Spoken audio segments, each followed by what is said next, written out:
Labour is pledging to settle an historical debt of honour to the 3.7 million women born in the 1950s by compensating them for losses due to state pension age changes.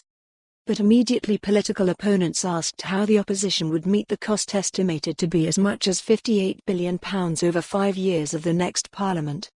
Speaking on the BBC's Andrew Marr show, Michael Gove, the Cabinet Office Minister, said he was naturally sympathetic to the position the women were in but accused Labour of producing a manifesto that drove a coach and horses through the party's own rules on spending.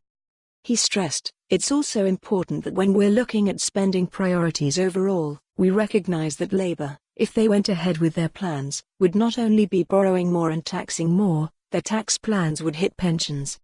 All of our pensions depend on the health of investments and pension funds. Labour's tax plans would hit those investments and those pension funds and damage economic security for everyone," he added. Joe Swinson for the Liberal Democrats said it was not clear where the money is coming from. Labour suggested individual payments could average £15,380 running to a maximum of £31,300. The move follows a lengthy campaign by the so-called WASPI women, who complained they were given insufficient time to prepare for the changes brought in by the former Lib-Con coalition government. Those women expecting to retire at 60 were told they would have to wait years longer when changes to the state pension age were accelerated in 2010. The Labour policy announcement also follows on quickly from Friday night's BBC Question Time Leaders special when Boris Johnson was challenged by one of the women in the studio audience on the pensions issue. The Prime Minister stressed that while he sympathised deeply with the WASPI women, he could not promise to magic up that money for them.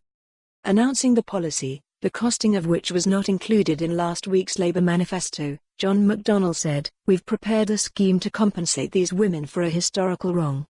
It's one that they were not been able to prepare for and for which they've had to suffer serious financial consequences for as a result. Some of them have been hit by a combination of poverty and stress, having lost out on what they had contributed towards." The Shadow Chancellor added, "These changes were imposed upon them by a Tory-led government. So, we have a historical debt of honour to them and when we go into government, we are going to fulfil that debt." For more on this story, visit the news article link.